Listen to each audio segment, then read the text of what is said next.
Assalamualaikum warahmatullahi wabarakatuh.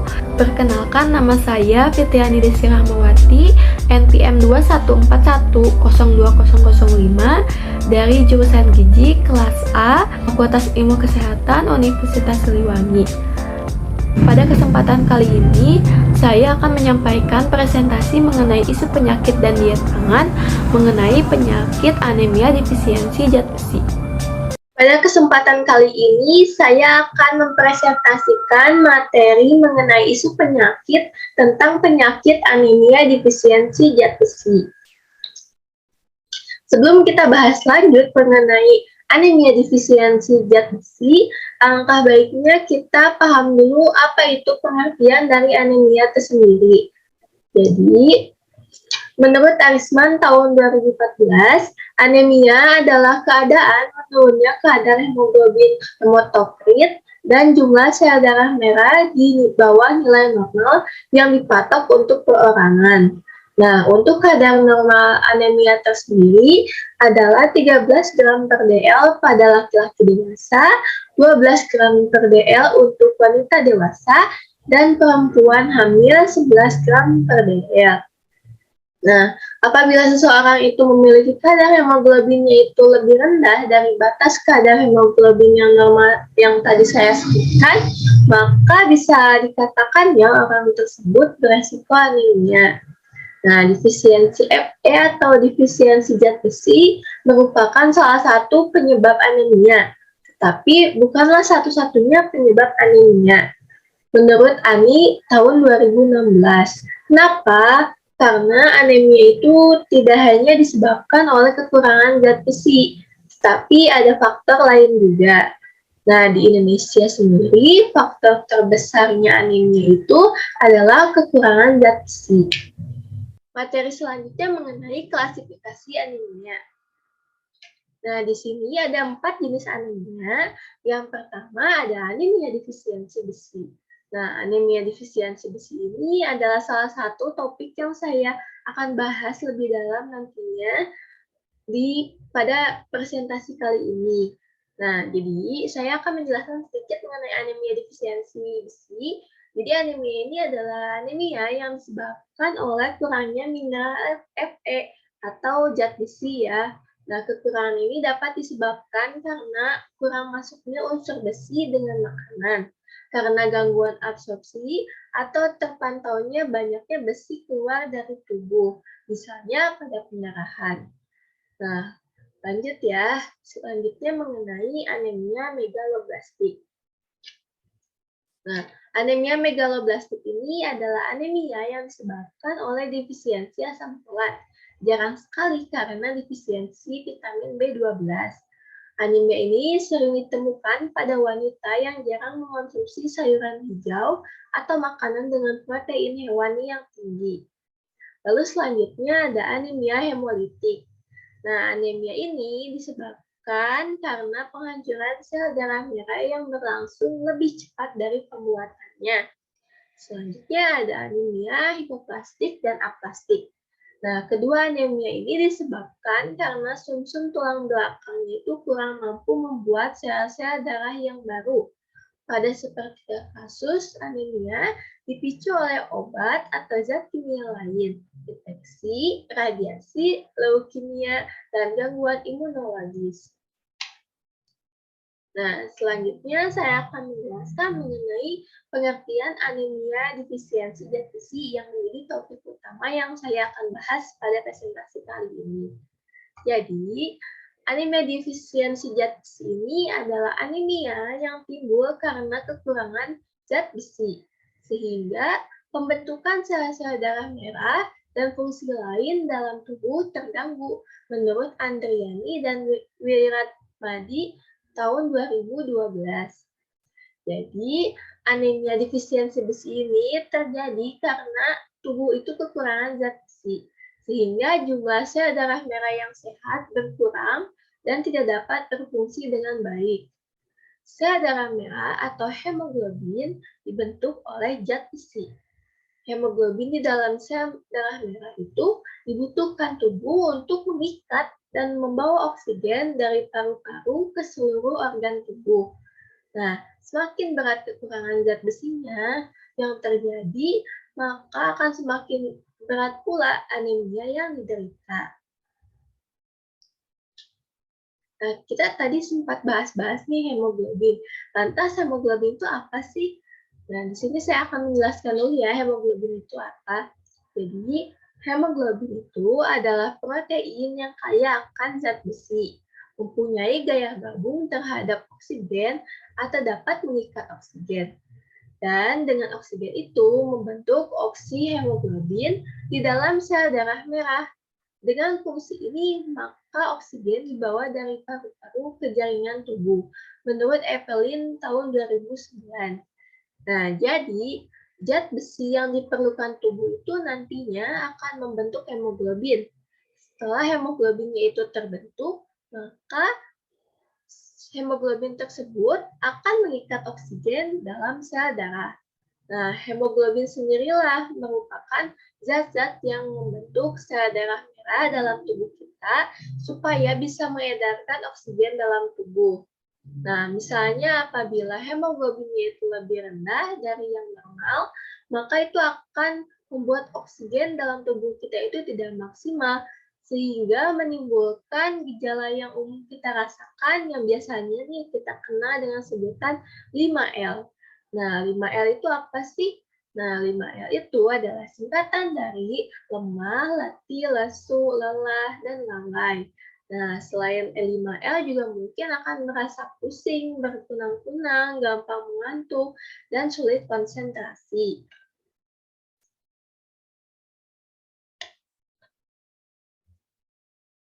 Nah, kita bisa lihat ya di PPT bahwa ada gambar zat besi. Nah, zat besi ini diperlukan tubuh untuk membentuk hemoglobin. Nah, selanjutnya zat besi hemoglobin ini digunakan untuk membentuk sel darah merah dalam tubuh kita. Seperti itu.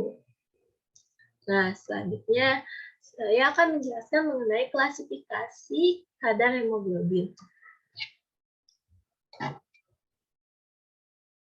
Jadi anemia ini bisa dikelompokkan ya, ada yang anemia ringan, sedang, dan berat. Nah, batas normal kadar hemoglobin ini menurut WHO dalam Mariana tahun 2010 untuk subjek anak-anak usia 6-59 bulan, nilai normal kadar hemoglobinnya itu lebih dari 11,0 gram per sen. Nah, apabila si anak ini mengalami hemoglobinnya itu 10,0 sampai 10,9 gram per sen, maka bisa kita kategorikan sebagai anemia ringan. Nah, sedangkan apabila memiliki kadar hemoglobinnya itu kurang dari 7,0 gram per sen, maka si anak ini bisa kita kategorikan sebagai anemia yang berat. Nah, untuk subjek anak-anak usia 5-11 tahun, nilai normal kadar hemoglobinnya itu lebih besar dari 11,5. Nah, apabila anak itu memiliki kadar hemoglobinnya itu 11,0 sampai 11,4 gram per sen, maka bisa dikategorikan anemianya itu ringan. Sedangkan apabila si anak itu memiliki kadar hemoglobinnya itu lebih kurang dari 8,0, maka bisa kita kategorikan sebagai anemia berat. Nah, untuk subjek anak-anak usia 12-14 tahun, nilai normal kadar hemoglobinnya itu lebih dari 12,0. Nah, apabila si anak itu memiliki kadar hemoglobin 11,0 sampai 11,9,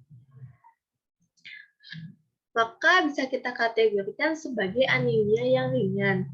Sedangkan apabila si anak itu memiliki kadar hemoglobinnya itu kurang dari 8,0, maka kita bisa kategorikan anemianya itu berat. Nah, untuk subjek pria dewasa memiliki nilai normal kadar hemoglobinnya itu lebih dari 13,0 gram per sen. Nah, apabila si pria dewasa ini memiliki kadar hemoglobin 11,0 sampai 12,9 gram per sen, maka bisa dikategorikan anemianya ringan. Sedangkan apabila memiliki kadar hemoglobin kurang dari 8,0, maka bisa dikategorikan sebagai anemia yang berat. Nah, untuk subjek wanita dewasa tidak hamil memiliki nilai normal kadar hemoglobinnya itu lebih dari 12,0 gram per sen.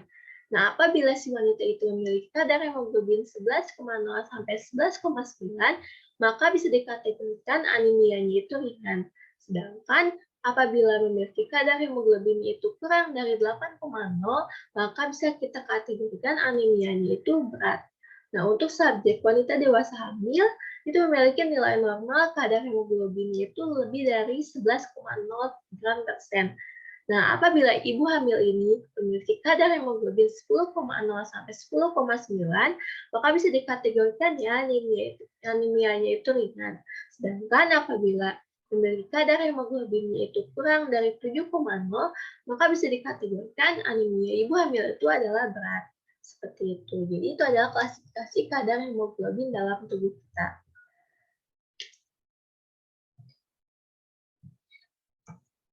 Nah, materi selanjutnya mengenai prevalensi anemia defisiensi zat besi di Indonesia.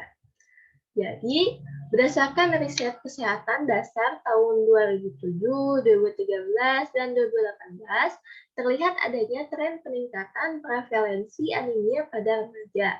Nah, pada tahun 2018, terdapat 32% remaja di Indonesia yang mengalami anemia.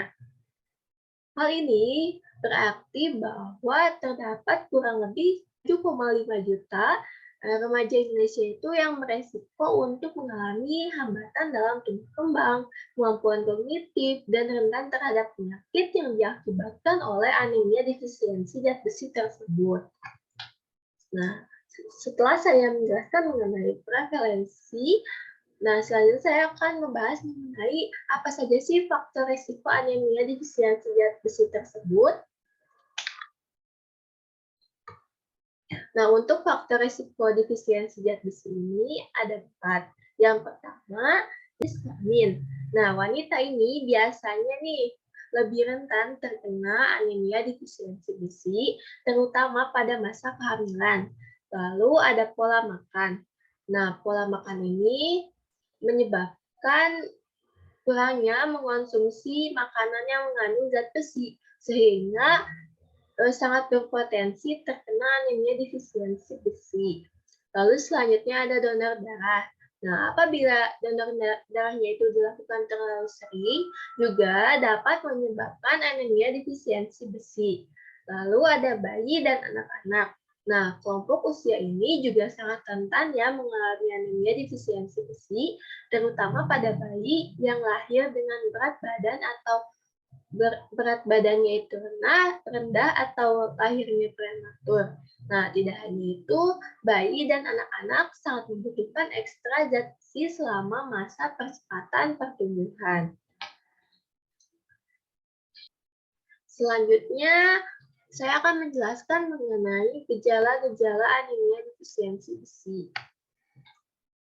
Nah, untuk gejala awalnya, tadi saya pernah bahas ya 5L, yaitu lemah, letih, lesu, lalai, dan lelah. Nah, selain 5L juga mungkin akan merasa pusing, berkunang-kunang, gampang mengantuk, sakit kepala, pusing berputar, jantung berdebar, sulit berkonsentrasi, dan berpikir. Nah, itu adalah gejala-gejala awalnya. Nah, untuk gejala yang lebih parah pada anemia, ini ada kuku yang menjadi rapuh atau gampang patah, lalu ada kebiruan di bagian putih mata, warna kulit pucat, sesak napas, lidah bengkak atau terasa sakit, rambut yang mudah patah, penurunan nafsu makan terutama pada bayi dan anak-anak, keinginan untuk memakan sesuatu selain makanan seperti kertas atau es batu, sariawan atau luka di ujung mulut, gerak tungkai yang tidak terkontrol saat berbaring atau tidur, lalu ada tangan dan kaki yang dingin, kesulitan menelan, dan nyeri dada. Nah, apabila sudah merasakan gejala itu, artinya anemia yang dialami itu sudah sangat parah ya. Soalnya pada saat kekurangan zat besi di tahap awal, seringkali nih tidak menimbulkan gejala yang bisa kita rasakan. Padahal pada saat itu memang tubuh sudah terganggu. Jadi jangan sampai tunggu sampai muncul gejala ya, lebih cepat lebih baik untuk diatasi. Nah, selanjutnya adalah penyebab anemia defisiensi besi. Apa aja sih penyebabnya? Di sini ada penyebab anemia defisiensi besi. Yang pertama ada asupan zat besi yang tidak memadai atau kurang mengonsumsi makanan yang mengandung zat besi. Nah, makan terlalu sedikit zat besi dalam waktu lama dapat menyebabkan tubuh kita kekurangan zat besi. Nah, zat besi penting selama masa pertumbuhan dan perkembangan, terutama wanita hamil dan anak kecil. Mereka itu membutuhkan lebih banyak konsumsi makanan kaya zat besi dalam makanan. Nah, makanan seperti daging, telur, dan beberapa sayuran berdaun hijau itu biasanya mengandung zat besi yang tinggi dan wajib dikonsumsi. Nah, untuk makanan yang mengandung zat besi, nanti saya akan bahas lebih lanjut ya mengenai makanan yang mengandung zat besi.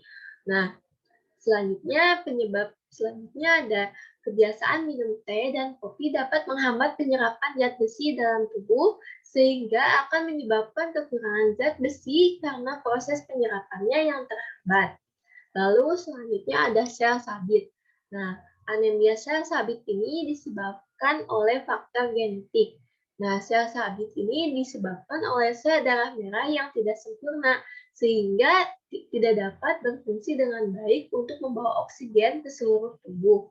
Lalu selanjutnya, menderita thalassemia. Nah, kondisi ini termasuk penyakit genetik ya, yang menyebabkan pengidapnya itu memproduksi hemoglobin yang cacat dan mudah rusak. Nah, hal ini menimbulkan akan mengganggunya ketersediaan zat besi di dalam tubuh penderita thalassemia.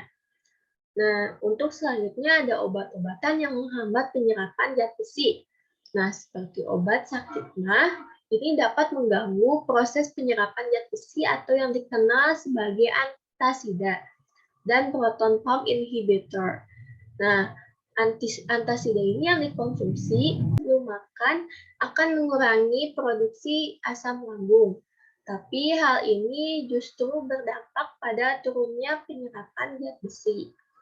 Lalu selanjutnya ada pendarahan dalam tubuh. Nah, kondisi medis tertentu bisa menyebabkan pendarahan internal. Kondisi ini kemudian menyebabkan anemia defisiensi besi. Contohnya seperti polip di usus besar, mah di perut, atau kanker usus besar.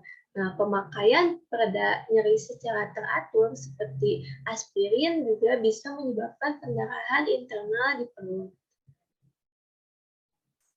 Lalu selanjutnya ada menstruasi. Nah, untuk menstruasi yang berlebihan nih, penyebab umum terjadinya anemia itu biasanya disebabkan oleh menstruasi atau haid yang berlebihan pada saat masa produktif atau subur.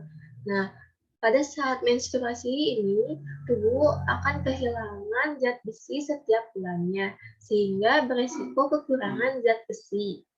Lalu selanjutnya ada masa kehamilan.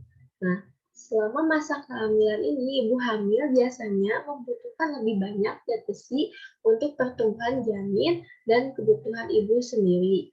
Nah, karena alasan ini, ibu hamil itu sangat memiliki resiko terkena anemia defisiensi besi, sehingga perlu mendapatkan suplementasi zat besi secara bertahap atau secara rutin nantinya. Lalu selanjutnya ada malabsorpsi. Malabsorpsi ini adalah kondisi tidak terserapnya nutrisi dengan baik, termasuk zat besi. Lalu selanjutnya ada infeksi cacing tambang. Nah, cacing ini termasuk parasit yang hidup dalam usus halus manusia. Cacing tambang mencerna dan menyerap sel darah merah dari dinding usus halus pengidapnya. Lalu ada pendarahan hebat. Nah, cedera atau kondisi lain yang menyebabkan seseorang kehilangan banyak darah juga dapat mengakibatkan anemia defisiensi besi. Selanjutnya ada donor darah. Nah, terlalu sering itu mendonorkan darahnya juga dapat menyebabkan anemia defisiensi zat besi. Dan misalnya kalau misalnya dalam jangka waktu yang lama dan dalam jumlah yang besar juga bisa menyebabkan anemia. Lalu selanjutnya ada pola makan vegetarian.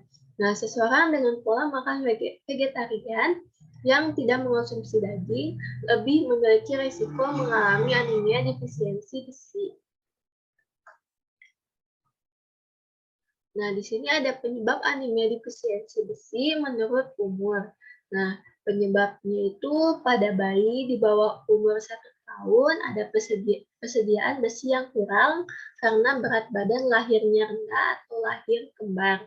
Nah, untuk anak usia 1-2 tahun, penyebabnya itu masukan atau intake besi yang kurang karena tidak mendapatkan makanan tambahan atau hanya minum susu. Lalu ada juga kebutuhan meningkat karena infeksi berulang atau menahun, ada malabsorpsi, dan kehilangan berlebihan karena pendarahan antara lain karena investasi parasit dan diverticulum mercury. Lalu selanjutnya ada anak usia 2-5 tahun, penyebabnya itu masukan besi kurang karena jenis makanan kurang mengandung Fe atau Fe zat besi yang berasal dari hewan. Nah, lalu ada kebutuhan meningkat karena infeksi berulang atau menahun dan kehilangan berlebihan karena pendarahan antara lain karena investasi parasit dan diverticulum mercury. Lalu selanjutnya ada anak yang usia 5 tahun sampai remaja, biasanya penyebabnya itu kehilangan berlebihan karena pendarahan, antara lain karena investasi, parasit, dan poliposis. Lalu selanjutnya usia remaja sampai dewasa. Nah, penyebab umumnya itu pada wanita antara lain karena menstruasi yang berlebihan. Itu adalah penyebab anemia defisiensi menurut umurnya atau usianya. Materi selanjutnya mengenai dampak anemia defisiensi besi. Nah, dampak yang pertama adalah masalah pada jantung. Nah, anemia yang tidak segera ditangani bisa menyebabkan masalah jantung, seperti detak jantung yang cepat dan tidak beraturan atau aritma. Kondisi ini kemudian bisa memicu terjadinya kardiomegali atau gagal jantung. Selanjutnya ada kelahiran prematur. Nah, wanita hamil juga rentan yang mengalami anemia defisiensi besi. Nah, bila jenis anemia tersebut menimpa ibu hamil, sebaiknya segera tingkatkan asupan zat besi dengan cara mengonsumsi makanan zat besi yang tinggi suplemen. Lalu pasalnya, anemia defisiensi zat besi ini menyebabkan lahir prematur atau lahir dengan berat badan yang rendah. Lalu selanjutnya dampaknya ada gangguan pertumbuhan. Nah, pada bayi dan anak-anak, anemia defisiensi zat besi ini bisa menghambat pertumbuhan mereka. Akibatnya, anak bisa memiliki berat badan yang rendah dan tubuh yang lebih kecil dibandingkan anak-anak pada umumnya. Lalu dampak selanjutnya ada rentan terhadap infeksi. Nah, anak-anak pengidap anemia juga rentan terkena infeksi. Tapi kondisi ini bisa dicegah dengan memberi ASI pada bayi selama 1 tahun dan memberi sereal yang kaya akan zat besi untuk bayi yang bisa berusia di atas 6 bulan. Sampai bayi bisa mengonsumsi jenis makanan padat lainnya. Itu adalah dampak yang diakibatkan oleh anemia defisiensi besi. Nah, lalu bagaimana sih pencegahannya? Di sini saya akan menjelaskan pencegahan anemia defisiensi besi tersebut. Nah, yang pertama, tindakan yang perlu dilakukan menurut Rahayu tahun 2019 yaitu konseling. Nah, konseling ini untuk membantu memilih bahan makanan dengan kadar besi yang cukup secara rutin pada usianya.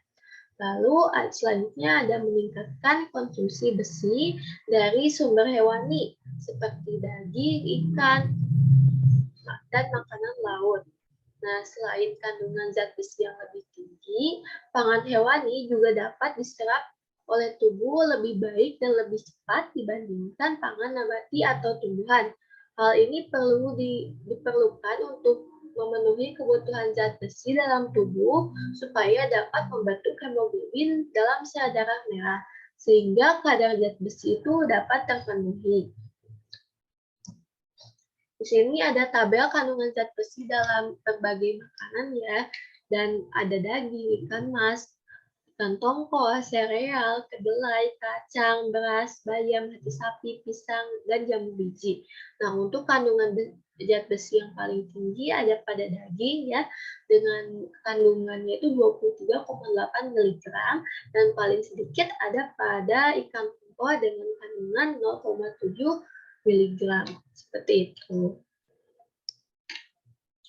Dan selanjutnya pencegahannya ada konsumsi vitamin C, juga membantu tubuh supaya menyerap zat besi. Kenapa? Karena itu saat memulihkannya kadar zat besi itu melalui suplemen dan diet, sebaiknya juga dikonsumsi vitamin C supaya dapat meningkatkan penyerapannya dan zat besi yang terserap juga menjadi maksimal. Nah, buah yang mengandung vitamin C itu contohnya banyak ya. Kita bisa lihat di gambar ada jeruk, jambu biji, pepaya, kiwi, stroberi, dan masih banyak lagi yang lainnya.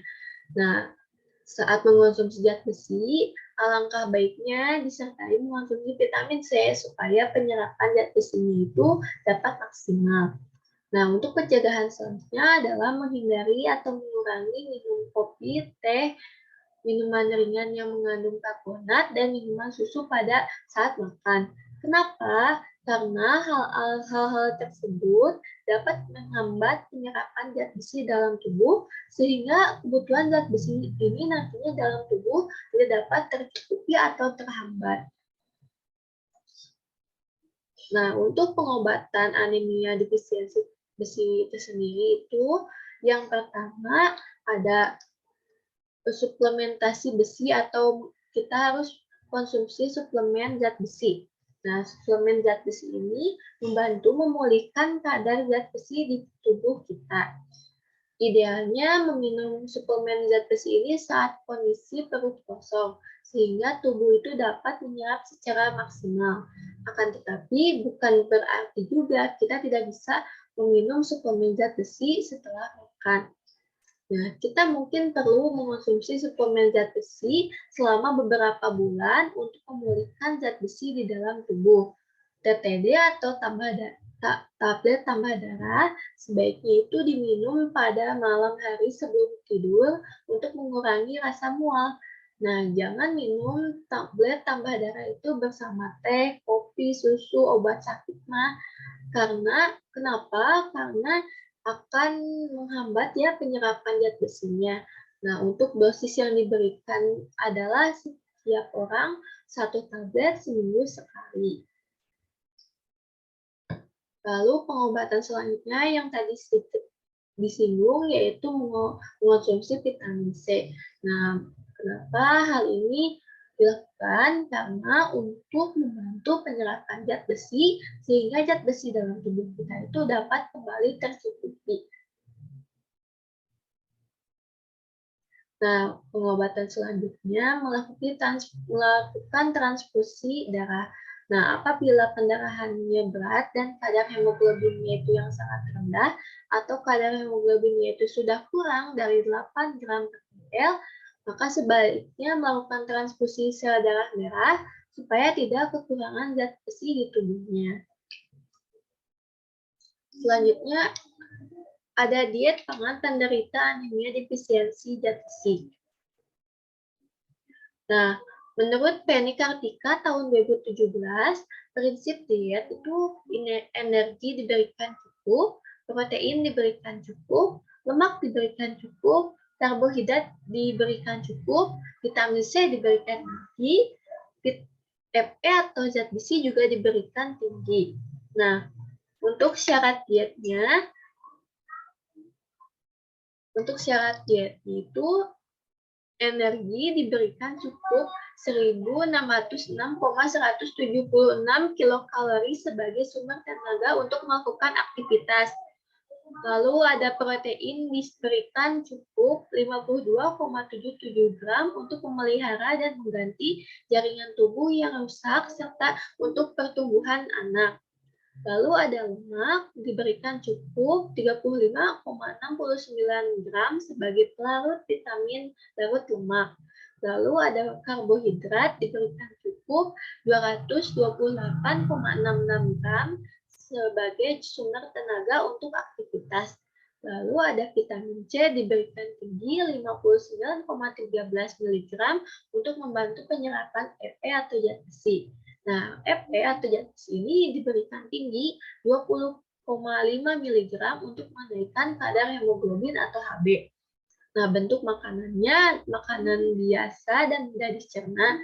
Nah, frekuensinya 3 kali makanan utama dan 2 kali makanan selingan. Nah, anjuran menunya pada waktu pagi ada nasi goreng, tahu lapis bayam, telur ceplok, air, dan buah. Lalu snacknya pisang gula merah. Lalu pada siang hari ada nasi, kakap bakar tabur wijen, tempe goreng, ada sayur bening, dan juga buah. Snacknya banana smoothie. Lalu pada malam hari ada nasi, ayam goreng, sup tahu sayuran, dan buah. Nah, anjuran ini total energinya itu 1.572,88 kilokalori. Nah, untuk proteinnya itu 72.935 gram. Untuk lemaknya 42.185 gram. Untuk karbohidratnya 231,37 gram. Lalu selanjutnya vitamin C 272,675 mg. Lalu pada Fe-nya itu 22,22 mg zat besi.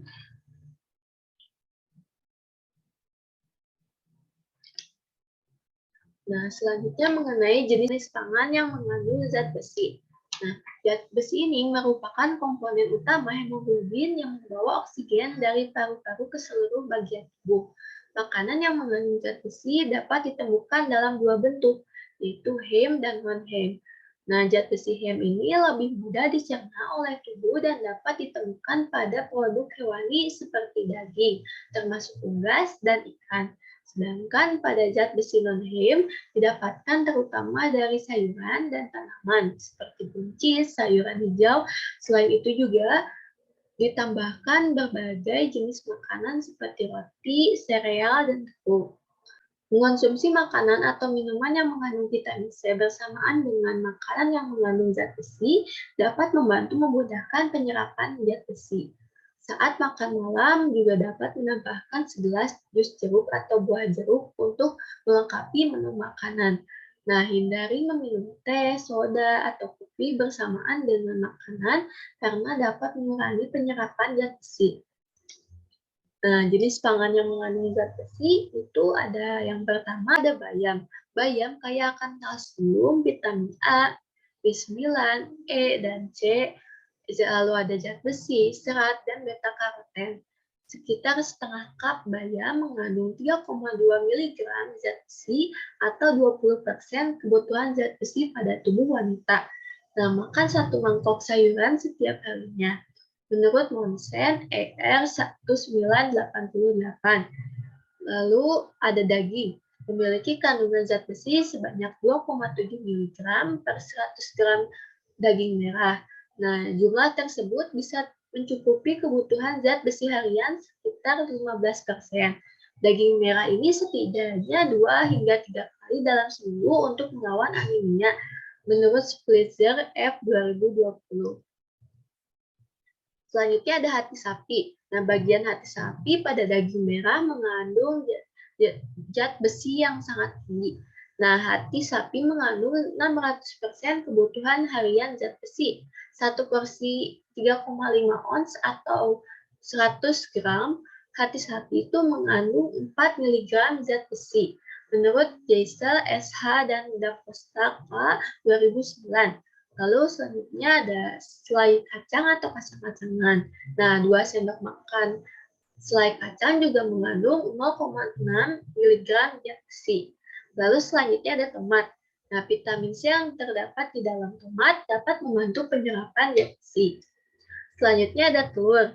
Nah, 1 buah telur ukuran besar ini mengandung sekitar 1 mg zat besi. Lalu ada roti gandum. Nah, potong roti gandum ini mengandung sekitar 6% kebutuhan harian zat besi. Lalu selanjutnya ada hidangan laut. Nah, konsumsi setidaknya 3 kali dalam seminggu mengandung zat besi, diantaranya adalah tiram dan kerang. Nah, pada 100 gram itu mengandung sekitar 3,7 mg zat besi menurut Kubala J 2019. Nah, selanjutnya yang terakhir ada madu.